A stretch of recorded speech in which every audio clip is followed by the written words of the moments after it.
Let's bring on the Mountaineers. Goes around the basket, 50, the 10 to 5. A touchdown with Virginia. He did it. He did it. Left with Dwight. Stevenson. He's gone. Touchdown. Tavon Austin.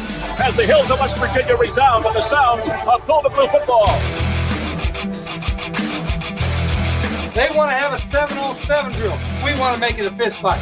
Nothing cheap, nothing dirty, but West Virginia football. From the heart. Streaming. It's Mountaineer pride. Leave no doubt tonight. No doubt. They shouldn't have played the old Golden Blue. West Virginia is a special place. People of the state that have great pride in this WV logo. Ain't no stopping the Golden Blue. It is a great night to be a Mountaineer wherever you may be.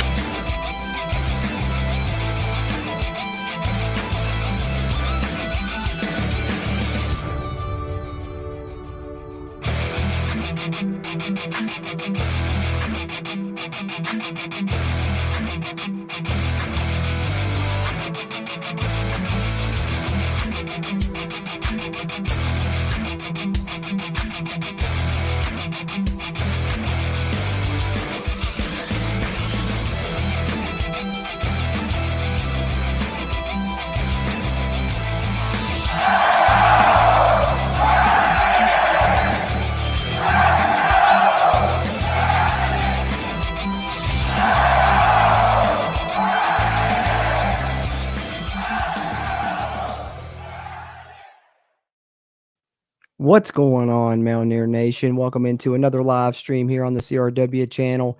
September 22nd edition prior to the Texas Tech game. We've given you our previewing predictions in our podcast episode releasing earlier this week. Now, we'd love to hear yours, and this is our chance for you to chime in with your predictions and your thoughts on the game and us to talk about it a little bit with you guys. And joining me to help me chat with you guys, of course, is my co-host, Steven. What's going on tonight, brother?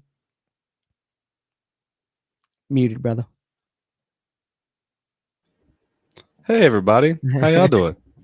Hey, there he is. There he is. Try that again. Better. You pulled the me. I usually the one hitting that move. Man, I try to, keep it safe during the countdown that way. Yeah, I feel it. I do the same thing. Just to be safe. But speaking of, man, gotta love that intro. Thank you. Awesome. Thank you. Gets me hyped. Man. Thanks, man. Got a little hyper this year. Got a little bit different background music now. I like it a little bit better, I think. Yeah, I'm ready to go run through a wall after hearing that, I think. What's up? Got some people in here early. Hop in the chat real quick. Dylan says starting early. Yeah, technically, I guess so. I think I had it listed at 10:30 on YouTube, but follow us on social media, Dylan. If you don't, at WVU Country Roads on Twitter, X, and then Country Roads Webcast on Facebook. I usually post on there when we're going to start, and I posted 10 on there. I usually give a little bit of leeway on the start time that I post on YouTube in case we're running a couple minutes late or whatever. But yeah, started our up at 10. Timothy Green, what's going on, brother? Good to see you in here, man, as always. He says Mountaineers beat Texas Tech 27-24. I'm very close to my prediction. Very close to my prediction. He says, what's up, Steven? What's going on, man? How's it going? But yeah, definitely that's what my prediction was a little bit closer to yours. Well, I guess it is a little bit close. It's close to that, but I'm a little bit of a negative Nancy this year, I guess you could say. I'm hoping they change my tune, though, this weekend. That made me think of it. I threw this in on the soundboard. Why are you doing this, Stephen? Dude, I had to throw it in because once we talked about the Pulp Fiction quote in the podcast, I threw this in. Check out the big brain on Brad.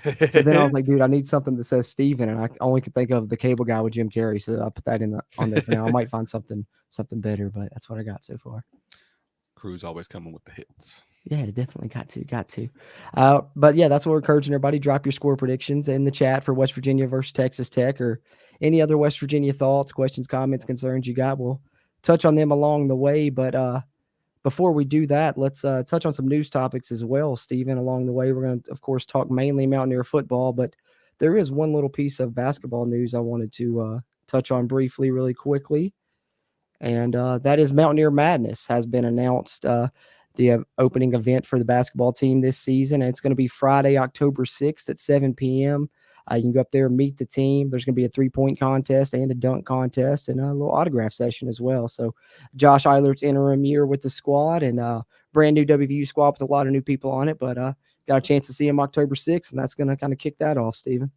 Yeah, I've always been, you know, I regret to say I've never been to Mountaineer Madness. I've always wanted to go because I've always seen some really cool highlights from that time. But you know, back in the day, it used to be a really, really big deal, especially during the Final Four era. Oh yeah, you know, those were some really fun Mountaineer Madnesses to watch. You can go back and watch some of them on YouTube or at least clips of them. So I think it'd be a fun event to go see if you're in the Morgantown area around that time. Yeah, definitely. I've never been either, but I would love to go sometime. But if you're around Morgantown October 6th, definitely check that one out. And then getting into the football side, Stephen, we got to kick it off with something we always like to discuss because I know that you probably saw these because I think we discussed it a little bit. But for those that don't know, we always like to share the unis West Virginia's wearing in these little streams. And we're pulling out the all golds for the Gold Rush. If you don't know, it's a Gold Rush this Saturday, Hall of Fame weekend. But I was hoping West Virginia would pull out the gold lids with the all gold look, and they did. My personal favorite, you know it. Absolutely, I love the uniforms, but I also love. I'm gonna shout out the media department again this time. Man, whoever is running that this year, great job with the Ferrari, man. Come on. Absolutely. I want to know who Ferrari that is that they used for the. That's what I want to know. That's what I want to know. And you know, looking at it at first glance, it doesn't look like they took that picture in West Virginia, but I guess you could, you know, they probably took it at the Morgantown airport. Yeah, it's got to be. Like.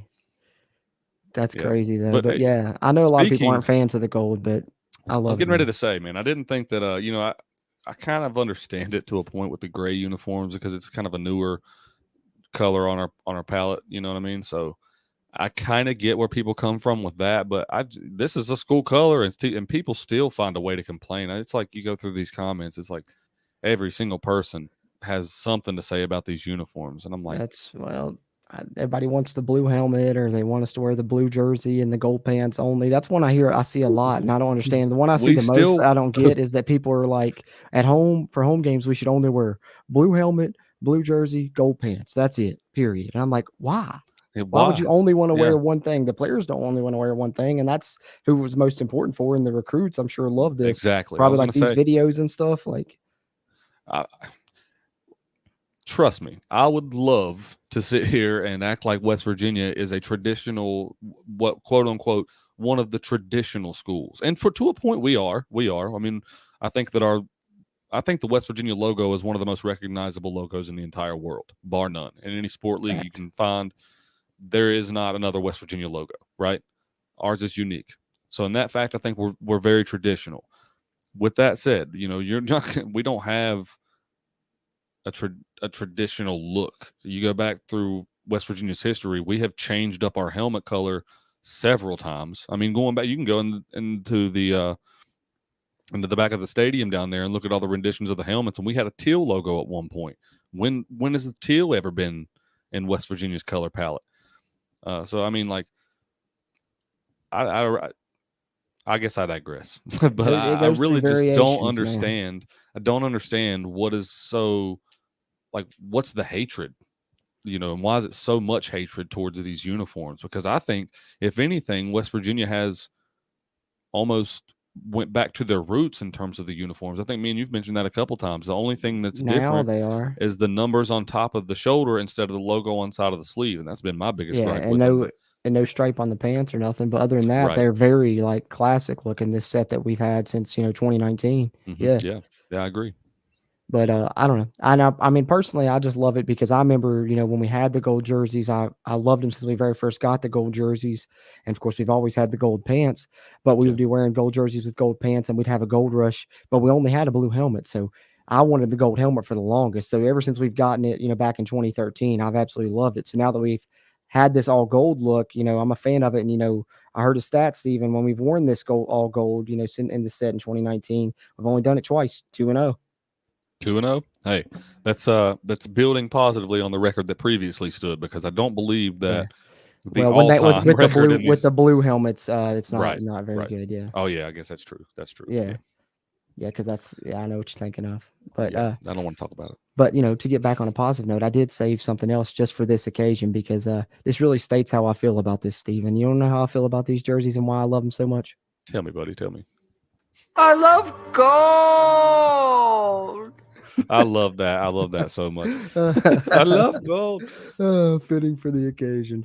I will say, it kind of points at and hints as to why the university hasn't gone to a black uniform yet, right? Because if people clamor this much about our actual colors being on the uniform, then what are they going to say whenever it's black on there? True. Because I can only imagine what it would have been like if social media was around like this during the pro combat uniforms. And if you talk to most people now, they love them. So like I don't know. I feel like maybe just give people time. Yeah, I think that's the way a lot of things go. With time, eventually people come around to it. Exactly, 100%. So, I think the gold's less hated than it once was. So maybe with time, man, we'll see. We'll see. True. But that's true. Glad to see Brad hopping in here for a minute. What's going on, brother? Hey, Brad. You don't see him necessarily. Not see him, but to hear him, I guess. Yeah, I'm leaving work and I'm driving home, so I figured might as well tune in, So, yeah, for sure. Glad you hopped in, man. Glad you hopped in. Got a nice little 20-minute cruise, and Jordan, I agree. I love gold. We're all fans of it here. I love me some gold. The gold unis look tight. Screw the males to think anything different. No, the gold is sexy. It's going to look pretty out there Saturday, man. It is. And hopefully all the gold in the stands. If you're going to the game, wear your gold for this gold rush. Yeah, man, it's going to look good. Yes, sir. Yes, sir. I just for think sure. There's something in all of our uniforms I find a way to appreciate. You know what I mean? I don't think there's any one that I dislike. That's how I am, too. I'm about the same way with it. But, Brad, while we got you in here, man, I know work schedules and stuff, it's hard to get them lined up. Didn't get a chance to get you on the preview and predictions pod. So definitely, we're getting everybody's predictions in here from Mountaineer Nation. We got to hear yours. What are you thinking, Saturday against Texas Tech, man? Yeah, I'm honestly feeling good. I'm feeling good about the game. I'm drinking a little bit of the Kool-Aid. I was listening to some of the just going through some more of the stuff today. Of finally finished off the game, rewatching it, and can't tell you how much I loved the Neil Brown post interview. It really made me feel good. Me too. And I think that there's tons of potential there, man. And I think that I think that Neil Brown's back in his wheelhouse. When he went to Troy had been a terrible program for a minute. Severe underdogs, and that's really seemed to be the environment that he thrived in. And going into West Virginia, the cupboard was bare, but he's finally back to the point where nobody's expecting anything from him, and that's what we should expect the most. And so that's got me feeling good about this game against Texas Tech. I think that they don't have all their pieces together yet. I think that we've got a chance to. I actually think the game's going to get a little spicy, and I think that we're going to get down early. I think we're going to go down 2 touchdowns early, and then I think that Nico's going to be forced to use his arm, and I think that he's actually going to have a hell of a day throwing the ball. And so I think there'll be a couple of big runs. I think there'll be a couple of big runs that keep him honest, but I think that Nico actually has to use his arm a little bit to come back, and I think he does it. I think it's not only, Neil Brown showing that he can beat Texas Tech, but also that he can come from behind and win if he needs to. Beautiful. What's the score? What's the score? Oh, yes. Score. So I'm going to go 17-10, West Virginia. Oh, he's got a low scoring. Yeah, I think we're going to get behind by like 10, and then we're eventually going to come back. Okay, down 10-0 and then 17 unanswered type deal. I'd be fine with that. But, in regards to that, that's something Texas Tech has done. I was looking at some of their games, and it's like against Wyoming, I think they were up like 21-0. And then they had a nice little lead against Oregon too, if I'm not mistaken. So in both of their losses, they actually had leads in those games. So it definitely would hold up with what they've put on tape so far this season for it to turn out that way. And if it's that low scoring, I'm going to certainly be really impressed with our defense because, I'm thinking West Virginia's going to have to score at least in the 20s to win because I think Texas Tech is going to, score some points personally. But, I hope you're right. Well, yeah, and I just think that, right now it seems like they've got pretty heavy dependent on the run game. Like their defense is what's holding them together, Like their offense just doesn't seem. They're still fast paced, but they're not the same Texas Tech that we've seen for the past few years. Right. And so, like, I think that bodes well for us. And I think our defense is going to be scary good. Trey Lathan has got me full on believing, dude. Just finishing out that game. There was literally like a series that he went, and I think it was after the muffed punt. He makes a big play. He almost intercepts the ball, and then he turns around and makes a stop on 4th down to get us the ball back, after we got our punt blocked. Yep. And, like, what a hell of a series at a huge time. And I am all in on Trey Lathan being the next level, man. He's scary good. And him and Koba together have been awesome rushing the pass. Oh yeah, I was gonna say that's the guy that's got me. Linebacker. Yeah, Lee is. I've been a fan of him for a while, but I tell you, that's who's got me believing right now is Lee Koba, because it feels like that guy just. It's like David Long or Tony Fields was. You know what I mean? Like, it just seems like they're there every single. Every time a tackle is made, they're there. If they're not the one making the tackle, they're helping. That could potentially be 2 NFL quality players right there. Oh yeah, that is big. Yeah, and people are gonna be like, "Oh, you're speaking so soon. We've only seen so much." No, if you watch that tape, that kid is, as a freshman, Yeah. Yeah, and that's wild. Well, and if you noticed in like pass rushing situations, sometimes last game, I noticed we were playing Tyron Bradley and Jared Bartlett together, and that was giving Pittsburgh fits. Yeah, we were getting to the quarterback. We were getting pressure. We didn't get any sacks really, but. Yeah, and honestly, throughout the week, I've been coming across more and more photos of which you watch the game, that we pressured that quarterback and we had him in his head and everything. But I mean, this guy, I felt that's I didn't what it feel was. sorry for him. Literally, But my man was came up. crying. Yeah, no, that's what it was in the series. Is Trey Lathan literally laid Djokovic out, and on like the first or second down, like absolutely crushed him, and then tipped the ball and then stopped him on 4th down. Yeah, that's the one where he almost intercepted it. Yeah, he was that diving one. Yeah, that was nice. That was a nice play. I'm going to catch up in the chat here momentarily. I appreciate you guys that are in here live. If you're in here live or watching on a playback, do us a favor. Give us a thumbs up on this video. Really helps its performance and future videos performances here on the channel. If you're a West Virginia fan, Big 12 fan, college football fan, be sure and subscribe. That helps as well, and it helps get more of this Mountaineer sports content out to Mountaineer Nation. Drop your score prediction for West Virginia and Texas Tech in the chat, or any other questions, comments you got there. We'll try and touch on them throughout here. DT Reed says that's Neil Brown's Ferrari. Hey, it might be, buddy. It might be. That's a good one. You never know. He's certainly got the bank account for it. Timothy Green says he doesn't complain about nothing. He's 100% positive. Let's go Mountaineers. Hey, that's one thing I can't agree with you on, Timothy. You are very positive, man. We love you to death, dude. Hey, and I will say the entire fan base needs more people like that. Absolutely. You know what I mean? Like, just support the team, man. Like, that's what we're here to do, to support the team. And it feels like more people often than not find ways to not do that. So definitely respect and I've that, always man. said, support you're that guy, the team, Tim. be critical of the coaching staff. You know what I mean? Like, you're allowed to be critical, but you don't got to be. Right. Which we have a whole show of critiquing the team. So, I mean, like, that, I get that, right. But yeah, well, the thing is, like, you're allowed to be critical if you're bought in. Like, I have the issue with, like, if you're critical and then you don't even watch the game, you look at the score, like we did this and that, and you're talking trash about this, but you don't even follow it, game to game. You don't even watch it. You know what I'm saying? And or even worse, people that are in here in the chat, us, of course, everybody in here I know is watching all the games. Right. They're rewatching the games, even they're listening to the press conference. All that stuff. Invested. So by that, you can be critical at that point because you know enough. Yeah, or I was going to say, or worse, you have the people that are like that, and then when we do start winning games, they start actually watching because it's the popular thing to do, and then they act like they've been supporting us the whole time.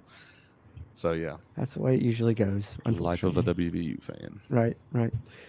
Dylan Lester, what's going on, man? He says, love the all-gold unis. Think our defense will step up again and force some turnovers as the game goes on. Certainly seems like there's going to be some opportunities to do so. Shuck's thrown a few this year. He feels confident in Nico stepping up and throwing good passes as well as spreading them around. Yeah, we're going to need it.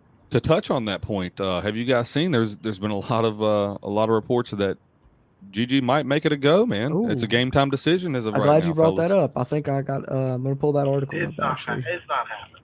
I'm along the lines of what you're thinking, Brad. I don't think he's going to do it, but I would be very interesting surprised to see after a 2 to 3 weeks out for sure to game time decision. I mean, I think it's a little bit more of Neil Brown maybe trying to keep him guessing, because he said that on his radio show, Thursday, and he said, Garrett had practiced. And from what I understand, he was in a red jersey at practice. So I'm not expecting him to go. I think that they're going to have him available and start Nico just in case anything wants to happen. They'll put Garrett in there and let him hand it off, throw quick passes or whatever, because I think he still has a bum ankle and they don't want to have to thrust Sean Boyle in there probably. But I don't know. I could be wrong. It could surprise me and play. I've been wrong before. I'll be wrong again. Yeah. The main thing for me is I want GG to come back when he's fully healthy. And I don't want him to risk any further injury down the line. That's. I just think it's more the only reason I say that it could be Neil Brown just trying to keep him guessing is just due to the fact that he's been handling things this year, not really talking about injuries too much, not releasing depth charts. We don't release depth charts at all this season. I've been having to project my own. So you guys, if you're interested in depth chart, come here every Sunday or Monday when I do the snap counts video. I do a little depth chart projection. It's about the best we're going to get this year, it appears. But having said that, I want to pull up this article since we're talking about it. Mike Oste did write an article about Garrett Green being a game time decision.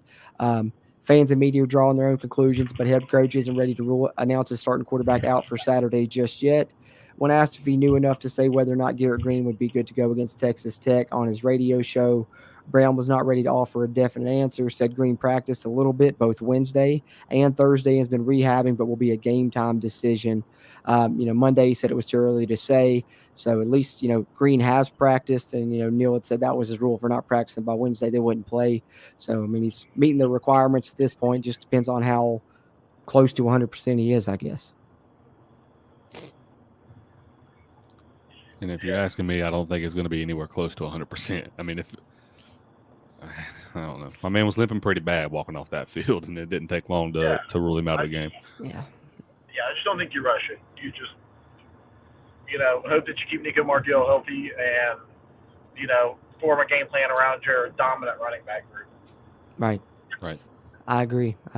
Which also, has anyone seen anything? Was CJ just cramping Saturday night, or what was going on with that? All I know is when they asked Neil Brown about it post game and stuff, he said he's good. I think, if I'm not mistaken, CJ was on the Country Roads Trust interview this weekend, I think, and if he's good. So, but yeah, from all I've heard, he's good to go. So hopefully it was just precautionary keeping him out at the end there.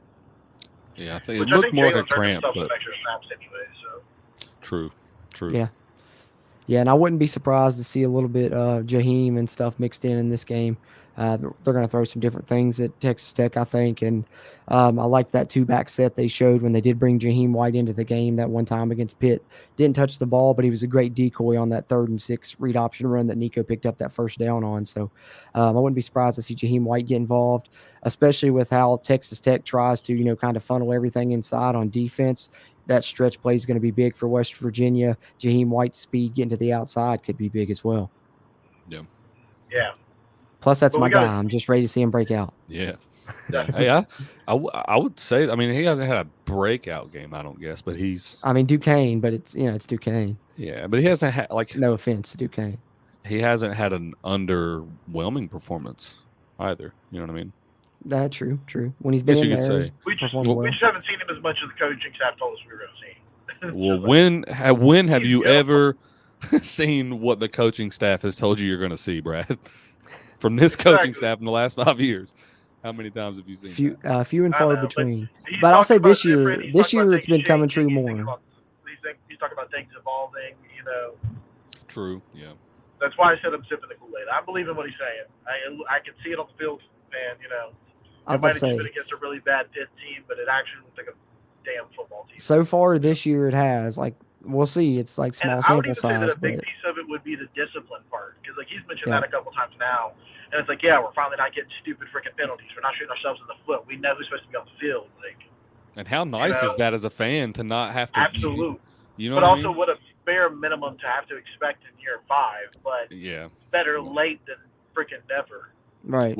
What I will say, as good as of teams that we had in the Holgerson era, a lot of times that was what shot us in the foot late in the season, especially.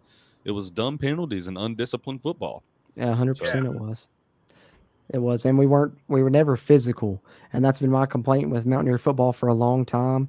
The one exception I think was like that 2016 year we were a real physical team, and this year this Mountaineer team looks physical. Hopefully, you miss the continues days to be the case. of Bruce and Reed Williams and these guys that really laid the wood. Carl Joseph, you know what I mean? Like really came and laid that lumber. That's why I'm loving this West Virginia team here, because they're dogs in the trenches on both sides of the football. I mean, what they said, Zach Frazier had 14 knockdowns last game or something like that. It's insane. Yeah, that's pretty wild number right there. It's the best center in the country, man. I was thinking about talking about the defensive line and looking for things to see if they come true. Is Neil Brown emphasized there was like 1 week there towards the end of fall practice where he's like our guys got to get to the line quicker. Like, they got to line up quicker. They got to be better in shape. Like, they got to get, there. You know what I mean? And he had kind of referenced it in his interview on Monday. And he was like, we got to see if we fix that issue of getting to the line, people getting beat up by, like, the speed, the tempo that Texas Tech plays at. So he's like, let's see if we fix that problem. And it's like, let's see if you did, Yeah. You've shown a little bit more improvement this year, so like, especially since he's been talking about like how much, because you've heard him say since the Pittsburgh game that they've spent a lot of time preparing specifically for this Texas Tech team and for those things that they've struggled with. So he's already went out and said that. I guess you could say he put the cart in front of the horse a little bit, even to the point that now if they struggle, people are going to look at it and say, oh, but you said y'all worked on it for a long time and y'all still had the same issues. So it's really going to look bad on him. So I think he's really expecting them to be completely different this year in this game, just from judging by the things he's saying anyways. Yeah. And one would hope so, with as much riding on not just the game, for our team, but for Neil Brown, and, especially, you got to think that he's taking this game more serious than most others. Yeah, definitely. Eric Flowers, I appreciate you tuning in and chiming in, man. He says he's taking the points at home. We brought in Nico for a reason. It's his time to shine. Climb or die. Hey, trust the climb, baby. Sip that Kool-Aid. Put on those gold and blue glasses with us, Eric. I like it, baby. That's right. That's right. I love to hear it. Tim says he would love to see a few drag routes across the middle. Climb or die. Yeah, I would buy it. Hey, you know what? I've talked about that in specifically at pretty much every game that I've watched this season. Some drag routes. Yeah, man. It seems like those over the middle drag routes are more often than not successful for us, especially compared to some of these other screen plays and bubble plays and especially the ones downfield. I mean, other than I think we need to do some of these mesh routes that everybody's running with these pick bullshit. Yeah, essentially 2 drag routes just across from each other, just meshing them. Yeah, I like that a lot. Yeah. I'm expecting them to try and attack over the middle a little bit more in this game. From what I've been listening to, that's kind of where the Red Raiders defense is more susceptible, especially in the passing game. Could be a big time thing for like the RPO game and some slants over the middle, which we saw Nico hit a couple of those. I think so that because of that, the other thing that I've heard Texas Tech struggled with is covering the tight end. So it could be a big Cole Taylor game as well. Get those passes over the middle. Been loving seeing Cole Taylor utilized so much this year too. It's been nice. He's on his, with the numbers he's putting up right now. If he continues that pace, it'd be like the most receptions for a tight end at WVU in a long time, because it would be even more than Wesco had in 2018. I was going to say, man, even Trayvon Wesco, people talk big things about him, and rightfully so. But I still don't think that they utilize Trayvon as much as they really should have. I think that he just had so many weapon for us. I was going to say they had a ton of weapons on that team that so that was the only. They almost had too many. Yeah, through that. I mean, Tyler Urban, that name kind of strikes me as probably the last big time name at tight end that we've had. Yeah, I remember him catching a few touchdowns, and then after that it was like Cody Clay.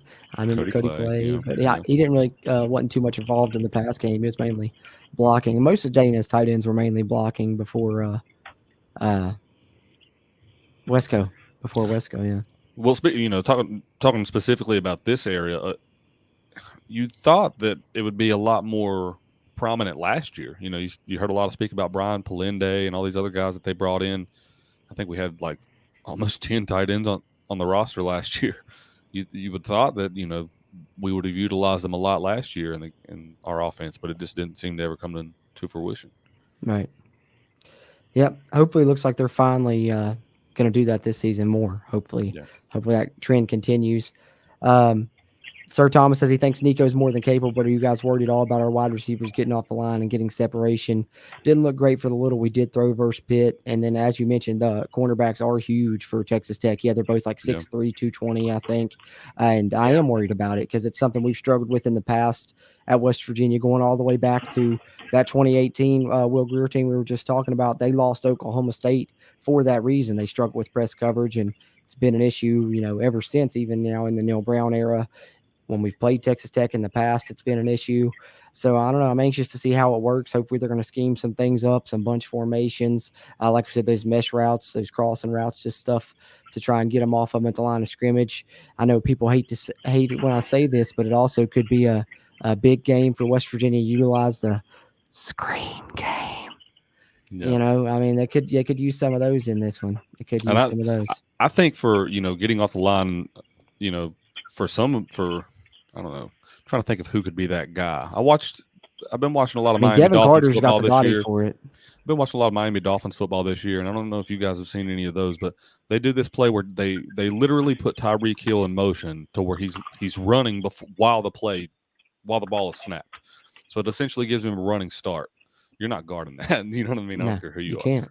I was trying to think if West Virginia has a speed guy that they could essentially do that with, that we could, if you can do that, that gets you at least one guy off the line of scrimmage without having to face press coverage that way. Yeah. And then that, by in effect, opens up at least one or two other guys, because then you got to worry about that guy switching off and guarding him. It's domino. I wouldn't be surprised to see us do something like that, because they've definitely used, motion a lot in the past to disguise some things and do so. I wouldn't be surprised. I know I've seen a couple times this year. I think it was the first or second game we ran a play where Preston Fox came in motion to start the play, and then it was like a play action, and he was out on a little out route right there, coming off the motion. So they've used something like that prior this season, so I wouldn't be surprised, and it would be something good that I think could help. Yeah, I would love to see that. Yeah, I think that I think it's time. I think one of the receivers has to step up this game. Yeah, we need somebody needs to make it easy on Nico Marchio. Somebody needs to step up. Whether it's Hudson, whether it's Devin Carter, whether it's Preston, I'm really waiting to see him make some of these catches that we know he can make. I think all three of us watched him. All three of us watched him in the spring game 2 years ago, and I think all of us can sit here and say that, like, if Randy Moss was smaller and a lot lighter skin complexion, then he would have been a lot like Randy Moss. He was catching in that everything. Spring game. He was catching every single thing thrown towards him. Yeah, it was diving ridiculous. catches. Yeah, it was wild. He's got the hands for it. So that's what I said. I know the guys that we have are capable. We just haven't had a chance to see it yet. But I'm interested to see if it does end up being Nico, what it looks like with a week for them to scheme some things up for him in the passing game. And I think they know that Texas Tech thinks that we're certainly one-dimensional, and they think stopping the run, they can beat us. So I think they're going to have some things ready in the pass game. Hopefully. Dwayne Mattern says their defense funnels into the middle. Appreciate you, Dwayne. Yeah, I mentioned that a little bit earlier. That's definitely the way they like to do things, is funnel things into those linebackers they have. That's why their linebackers always have a high amount of tackles. Pierre is their leader so far this year. So certainly they want to funnel West Virginia's run into there. But also the good thing is West Virginia's had a lot of success this season with off-tackle runs, utilizing that stretch outside zone play. That could come into effect in this game. And then also was talking a little bit about, with them funneling into those linebackers and those linebackers attacking downhill, you can try and slip some guys into that void that they leave when they do that on those RPO passes over the middle, those drag slants and stuff we were talking about to Cole Taylor, etc. I appreciate you tuning in and chiming in, Dwayne. You too, Sir Thomas. Everybody else, continue. Drop your thoughts in the chat. Got a couple more news topics we're going to touch on. We'll get out here with you guys before too much longer, but had to bring this one up, guys. How about Will Grier getting picked up by the Patriots? He was on the Bengals practice squad. Joe Burrow was questionable. There was a chance they were going to promote him to the active roster, but then the Patriots beat him to the punch, sign him off the Bengals practice squad, and Will Grier now on the active roster, a potential backup for Mac Jones in New England. I like it. Yeah, I think Will Grier with Bill Belichick's cool. It is. Yeah. kind of leaves Cincinnati in a weird spot though, because I seen Adam Schefter's report earlier, and he's saying that apparently the Cincinnati Bengals don't have a QB2 now.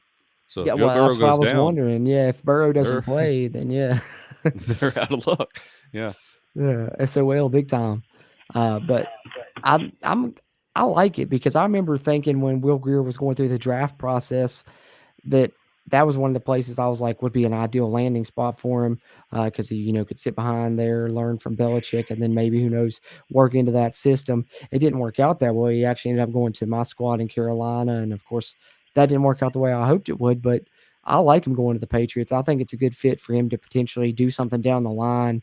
Who knows? And especially he's you're one play away. You've seen what happened with Geno and how he got into it, years after. So Will Grier could certainly utilize a similar path, I guess. Yeah, I think Will's got some really good football left in him, and I'm hoping that he gets a shot at least, in the near future to try to run his own offense. Definitely. Because I don't know. I'm biased, of course, and I don't know. He played a good game this past weekend, but I don't think there's anybody that thinks that Desmond Ridder is a better quarterback than Will Grier. Yeah, there's no way, man. I watched the Falcons play the Panthers week 1, and it was Desmond Ridder looked bad. Yeah, and if it wasn't for Bijan Robinson and all those other guys around him, they will. Yeah, they've got great skill players. He's just not. Yeah, I think his stats ended up being decent that game, but I think he had like 49 passing yards at halftime. Yeah, it was pretty bad. So you see things like that, it gets you frustrated. Thinking about guys like Will Grier that don't really get a chance, and thinking about Geno for so long. That was my frustration with Geno is anybody that watched Geno play football knew what he had. You know what I mean? And so it just was kind of a conundrum for me of why he was getting passed up on so many times throughout the league. So I don't know. It took forever, but at least he finally got his flowers. Yeah, true that. Having a great year this year so far too. Yep. Appreciate Mike at WV Sports Now for those articles there. But let's catch up in the chat with you guys one more time and then talk a couple more things, and we'll get up out of here before too much longer. I know tomorrow's game day. It's our first time doing one of these on a Friday in quite a while, so we'll get out of here. So I know people might be traveling up to the game or whatever. Let you guys get some rest, including the man to my right here on the screen. G Smyrna says, how about the banana suits they're wearing this weekend? Hey, we talked about it, G Smyrna, and I you weren't in here, so I got to throw this back for you, G Smyrna. This is my feeling. I love gold. I do, man. They're my favorites, G Smyrna. I love the all golds. Yeah, for sure. I think Steven does as well, and Brad's shared similar thoughts. Yep. We're all in probably the minority of most people, but we love them. I love the utilization of the gold, because I'm like you, Cruz. I remember whenever we didn't have a gold jersey back in the day. Of course, we'd always have the gold pants, but I remember when they finally brought out the gold jerseys. Yeah. I was so excited as a kid. I think it was 07, if I'm not mistaken. Yeah, because 2006 they were still wearing the previous design. Yeah, that was when they broke out the new. Yeah, and then that's what I was thinking, because I remember we got the gold jersey finally. And then I was like, oh, we just need gold helmets, and it took another like 6 years, but finally got them. Yeah. Yep. I honestly wish that I'm like you. We've talked about it a few times, but I wish that they would have introduced a glossy rendition, because we never really got to. It's always been matte since true. Since they changed. That's true. A gold glossy would be nice. Yeah, I would love for us to go to, with our next uniform set, have options between glossy and matte, because I know some people like both or either one. So that'd be nice to be able to have an alternate version. Well, like we talked about, I think the white helmets that we wore last year for the Country Roads uniforms, I'm pretty sure they were glossy helmets. Which, guess what I just ordered? The new blue one. Yeah, man. Yeah, I was going to show you the link because I've seen those. That's a sports fan store in Hurricane or something. I'd shout them out, but they don't sponsor us. So they can change that though. Hey, we're open for it. Yeah, we're open for it. I mean, I'm going to have the helmet on display back here. So hey, you guys know. Awaits. Right here. Get out. It's countryroadswebcast@gmail.com. But speaking of, we mentioned it's Gold Rush game, Hall of Fame weekend. Bruce Irvin getting inducted into the Hall of Fame. but also wanted to share that the 1993 undefeated team will be recognized Saturday as well. 30th anniversary. Unfortunately, that's the year I was born, so I'm also 30 years old. Yet? Yeah, I was born a year earlier than that. So one of the lone undefeated teams West Virginia's had, 88 and 93. The 93 team will be recognized Saturday during the game. So definitely another reason to travel up if you were debating on doing so. Get to see Bruce Irvin inducted in the Hall of Fame. Get to see the 93 team recognized, and hopefully see Neil Brown finally beat Texas Tech. West Virginia finally win 3 in a row under his watch. But wanted to share that. Also, speaking of which, how did that team not play for the national championship? Oh, man, they got screwed. They got screwed on that one. Did. Yeah. I mean, judging by how the bowl game ended up, maybe it was better off. But I don't, what am I? Hey, who am I to judge? Who am I to judge? Yeah, but you lost your steam after that. You know what I mean? That's what I've heard everyone say. I've heard interviews with players from that 93 team is nobody wanted to be at that bowl game, so they didn't even show up. Yeah, because they didn't. I don't know. I think that's the year that they got the famous quote from Don Nealon saying if they left us out, he said, if we do win this game and they leave us out of the national championship, you're going to have to pull me out of jail. Oh yeah, that's right. I don't know if they ever did have to pull him out of jail or not. It was then or 88. I can't remember what year it was, but I think it was. I'm pretty sure it was the 93 year because there was a lot of debate because there were 3 undefeated teams. Well, because that was back when they didn't even have a national championship game. It was just the team that was ranked 1 and the team that was ranked 2 played in a bowl game, and then they were considered the champion, which was such a weird system, anyways. It was before the BCS era and everything. Yeah, such a weird system. BCS actually had a national championship. Yeah, I was gonna say BCS was different too, but at least it was better than that. But I don't know. For nostalgic reasons, I miss the BCS. I was about to say it's still West Virginia's undefeated. Some people miss the BCS. Some people love the playoff. I wanted the playoff. I like it. Now that it's going to expand, hopefully still going to, I'll like it even more. I think if it gets to 12, 16 teams, I like it a lot better. Yeah, same. I think the most likely scenario is 16 teams. I think that would, for views especially. I mean, look at the March Madness every single year. So right. Definitely would be a fan of that. Right. And then lastly, I'm sure most people may have already seen this, but I wanted to share it because it's awesome. And we'll talk about West Virginia being motivated. Here's one of the reasons to be motivated. And this is the trailer they released courtesy of the university's official YouTube page. They released it on their social media as well. But check this out. A lot of people doubt you outside these facilities, outside this town, outside of this state, outside of your fan base. A lot of folks are underestimating each and every one of y'all. You guys won championships, all state. You're going to be Hall of Famers in your high school. They picked you all 14th. They picked you 14th.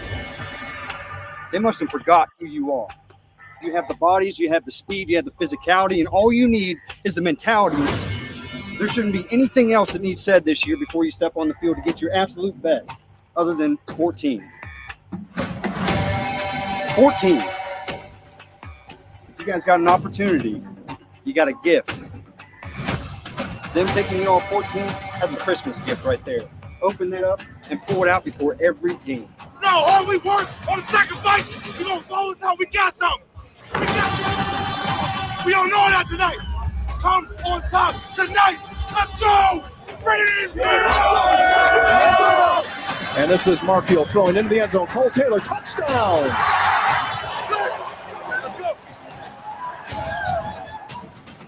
Let's go. Win out three. Win out me. Win out three. Win.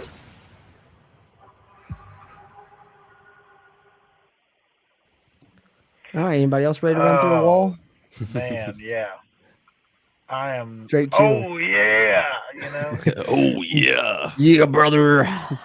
That's what I'm talking about. I am all in on the Kool-Aid. That's what I'm talking about. I don't know. I think that was Ross Mara putting that together too. If so, shout out to Ross Mara on that one, and the university doing a great job with those trailers. And shout out to Charles Wesley Godwin, man, the country music singer, man. That speech he gave him in the preseason still was awesome. It was awesome, but respectfully, okay, so I'm more of a hip hop guy, but I didn't know who the hell it was. I'm sorry, but I didn't know who he was for a long time. But then, start reading through comments, finally found out. I was about to say, at first I hadn't heard of him, but then after that, I started looking him up. And once I heard the Q Country Road song and stuff, I was all in. Yeah. Oh, yeah. Yeah, definitely. And they've even been playing it at the stadium and stuff. So hopefully they get to play it again, and then follow it up with the Real Country Roads this Saturday, beating Texas Tech. Yeah, he's the one that sings that song is fire. Yeah, that Q Country Roads. Yeah, man. That's nice. It's nice, yeah. But that speech, man, it's straight chills. And literally, that's all the motivation they should need right there. I mean, they were picked last in the conference. This is your conference opener. This is a team you've struggled against. All those things. This team should show up ready to play tomorrow. If they come out flat, man, I don't know. There's just no way that they should do it. I'll tell you what, they come out flat tomorrow. There should be no hope for motivation moving forward from us or those players. So, yeah, that'd be one of those things that just hasn't changed. yeah, which I don't think will be the case. But no, I don't think so either. But on that note, fellas, I'm peacing out for the night. So I got a big morning. Glad I could hop on for a minute. And yeah, glad you could too, brother. Yeah, absolutely. Good night, everybody, and let's go Mountaineers. No doubt. Mountaineers, everyone, check out Brad on Twitter at Big Bubba Brad CRW. Appreciate you hopping on for a few, Brad. We're gonna head off before too much longer. Either I got to work a short shift before the game tomorrow myself. So, but I appreciate you hopping on while you could, man. Yeah. Rock it out, fellas. Later, buddy. Later. Let's go Mountaineers. All right, Steven. Lastly, I wanted to share one more thing I've got here, and that is talking about West Virginia not beating Texas Tech, wanting to get some revenge. This comes courtesy, of course, yet again from WVSportsNow.com, which you guys need to check out for great Mountaineer sports content, including our podcast episodes you'll find over there on the site. But Jed Drenning put this research together, put out this tweet. We know West Virginia absolutely drubbed by Texas Tech last year, 48-10. And Jed Drenning mentioned, if you're wondering if WVU has ever lost to a team by 30-plus points one season, then beat them the next, here's the answer. And here it is. Let me pull up this tweet really quickly, and I will share the tweet where you guys can read it. I was going to say potentially. There we are. So West Virginia certainly has. Look how far this research goes all the way back to the 20s. 1927, lost to Pitt 40-0, turned around, beat them 9-6 the next year. You can go all the way up, 50s, 60s, it's happened, 70s, it's happened, 90s, it's happened, 2000s, it's happened. And then most recently, of course, last year, West Virginia avenging that loss to Iowa State, 2 years ago, West Virginia avenging that 2020 loss to Iowa State. And that's one thing that came to mind when thinking about this game, Stephen, was I remembered when West Virginia did finally, beat Iowa State. We'd struggled with them for a few years, and it was the year after we had lost, that 42-6 loss. And I remember Neil Brown talking about how that had motivated them all off season, and they really looked forward to this game. And so I'm hoping they're taking a similar approach now with this Texas Tech game. And it's one of the reasons I think I'm feeling good and feeling kind of positive heading into it. Yeah, same. The feel that I get from it's a little bit different, though. It's kind of interesting that you mentioned Iowa State, because I was thinking more along the lines of Kansas State. Because Kansas State, you remember West Virginia struggled for a good long while. I think it was 2016 before we actually did beat them. Finally got them, yeah. Which is, it's crazy that we mentioned Iowa State and Kansas State, and we don't talk about Oklahoma after finally beating them last year, But Yeah. Just thinking more along the lines of what this situation is. To me, it reminds me a lot of Kansas State, and we came out that game and really, that was a fun game to watch. I remember that was one of the loudest games that I have. Obviously LSU was what it was. Pitt last Saturday was what it was. But in terms of the last decade, it's one of the loudest that I can remember that stadium being for a singular game. Right. Especially for a noon kickoff game, I think is what that one was. And, Shelton Gibson, so. Still on the highlight reel, losing his helmet, going, that turned the whole game. Yeah. And it's moments like that makes those types of games special. So I really hope and feel confident. I can't say that I feel confident if I'm picking them to lose, can I? It's not really true. You can still feel confident and pick them to lose, and you're trying to separate your head and your heart a little bit, and it's something that I struggle with a lot. I'm a homer probably too much more often than I should be, but I just try and keep it positive, I guess. And sometimes I think by speaking it into the universe, I'm maybe trying to will it into existence. I don't know. And maybe that's what I do. Get your hopes up too much, which is another strategy I've used in the past as well. Is like if I pick us to lose, and in my mind I'm trying to accept the fact that we might lose. Then if we do lose, it won't hurt as bad. But it doesn't work for me. I still hurt, so I just kind of gave up. Yeah, the same. I was gonna say, well, I don't know. I feel like I'm a homer a lot. Especially I used to be a really really big homer, and every year I was one of the ones that was every year like, oh no, we're going to the national championship. Y'all are dumb. Like, yeah, I was one 12 of and those. 0, baby. Yeah, and then like you take a step back and you got to regress that thought a little bit as you get older. I feel like just to kind of keep yourself from getting too much, hyped up about the season. But I also feel like there's an unknown or an unsaid obligation from myself, I guess, for the show, because I feel like if I'm going to talk about it and critique the team, I want to be as honest with myself and to the people that watch this show. Right. So, like, as negative Nancy as I can be sometimes, it's all because I just want to be upfront and honest. That way, whenever we are that good, because we will be that good again one day. I know for a fact West Virginia will win a national championship one day, and no one can argue that fact with me. And whenever it does happen, I'm gonna smile my ass off. Me and you both, brother. But that is, and that's the reason that whenever I feel that confident, it's going to be real and genuine. And who's to say that it doesn't happen soon? But I was about to say, if they come out and do something Saturday, get a win, and they're 3-1 heading into TCU, you might start to gain confidence, because I think that's one thing this team is starting to do is gain confidence. With each win, and if they can do it again, especially right now, it would be 3 wins in a row all coming at home. That's kind of why I like the way this schedule has set up. You take the tough loss to Penn State, but then you get these 3 straight home games, and if you can find a way to win all 3, you've almost done. You just got to get it done, tomorrow. Then you're 3-1, and your team has stored up some confidence before you hit the road. Take on TCU in Houston, and that's big for this season, because I thought the front half of West Virginia's schedule was potentially the toughest part, and I had them at in season prediction roundtable getting through September 3-2. So if they're able to win Saturday, you like their chances of that being the case, and they could even outperform that. So for all intents and purposes, the one thing you can say, this West Virginia team certainly looks better than last season, Steven. So that's got to be building confidence. Can't disagree with that at all. They, in a lot of ways, they look a lot better than what they did last year. Defensively, discipline, offensively in certain areas, they look better. You can't say that all the way around, I don't believe, but offensive line for sure looks better. The run game wasn't bad last year, but I think it looks better. There's a lot of things you can point to that we have progressed on. But for a lot of the mentions or a lot of the reasons that we've already mentioned about this game tomorrow, it's not just a big game because it'll be Neil Brown's first time beating Texas Tech, but like you said before, it'll be his first time winning 3 games in a row. I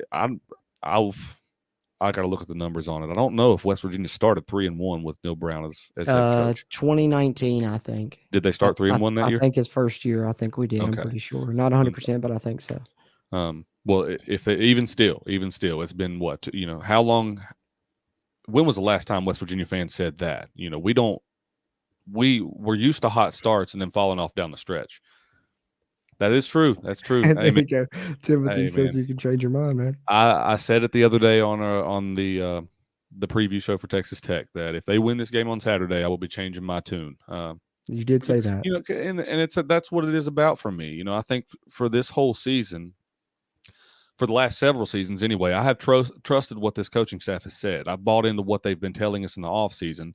I bought into the fact that Jared Deggy had, an NFL-like arm, and that he was making, precise passes and accurate passes through the middle that nobody else could make. Not even going to touch on what that became into. And, not just that, but, every season I've bought into what this coaching staff has been telling us through the offseason. And this season I made it a point to not believe that. I want them to show me what they are talking about rather than keep telling me and feeding me these lines. And then, then I go to the game and get that much more upset because then I'm expecting one thing and see a completely opposite thing. So that's my big thing. That's my big thing. So I will say that, I've touched on it several times. I do believe that they're better this year. But I still also think that Pitt is a really bad football team. You're still in wait and see mode. I'm still in wait and see mode. So hopefully tomorrow about 7:00, I'm feeling better, singing a different tune. Oh, there you go. Yeah, which I'm not feeling bad at this point, but I do want to. I want to see this against a quality football team, especially heading into conference play. Likewise, man.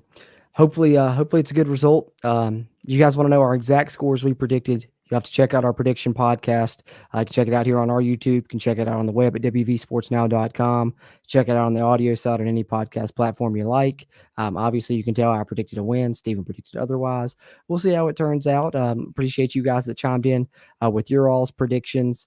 I want to remind you guys that immediately following the game tomorrow, catch us on the West Virginia Voice of College Football channel or the Big 12 Voice of College Football channel, doing the post-game show immediately following the game's conclusion. Come chat with us, give us your feelings on the game, whether it's a win or a loss. Hopefully we're talking after a W, but come chat with us there. And then, of course, our review podcast will be coming out a couple days following the game. But encourage everyone, get out, get up to the game if you can. Gold Rush atmosphere, Hall of Fame weekend. Let's have an awesome environment like we did for that Pittsburgh game. Really rallied the team to a win, and hopefully the team can use that energy again. And, I'm not the only one asking for it. As you see here, Neil Brown did the same. Before we close out, wanted to share this. Neil Brown said our fans were critical last week, and we need them. This is the start of Big 12 play in our last game in a 3-game home stretch. We feel like if we can defend our home turf, then we have a chance to have a really good year. Kind of goes right along with what Steven and I were just talking about, with this being a big game that could really, it's going to change Steven's tune. And I think a lot of people that are on the fence seeing us finally beat Texas Tech could lead them to believe that maybe things really are changing with this team, with this coaching staff, and with this football program because of the struggles that we've had with them. So it's a big one coming up tomorrow. Super excited about it. Steven, anything you want to throw in here before we close up on this week's live stream? No, I want to throw some good juju in there for tomorrow. We're going to have a sunny day. None of that wet stuff that they're calling for might be a chance of. Hope it holds off. So manifesting good weather tomorrow. Yes. Yeah, hoping for good weather. I think last I looked, it was like 40% chance of rain. So still more percent chance that it won't than it will. So hopefully that continues. Yep. But regardless, everyone get up, get to the game, be loud, show up, show out. We need it here. It's going to be a big one. Hopefully we can finally beat these Red Raiders. As Brandon Calfee says, appreciate you tuning in and chiming in, man. Says really hopes we can pull it out tomorrow. As do we. And we'll be back to talk about it with you guys after on the West Virginia Voice of College Football channel and Big 12 Voice of College Football channel. And then hear all of our thoughts here on the Country Roads webcast and our review podcast in a few days after the game. And then, of course, we'll have our player grades, videos out, snap counts, all that good stuff releasing in the coming days following the game as well. But appreciate you guys that came in here and chatted with us live. We'll be back next week to talk about the TCU game and get your predictions yet again. Love chatting with you guys when we get the opportunity to, and looking forward to doing it throughout this season. And hopefully it's a successful West Virginia football season. It can really remain on that track with a big victory tomorrow. So hopefully we get to see it. Looking forward to it. For Steven, I'm Jordan Cruz. And as always, until next time, let's go Mountaineers.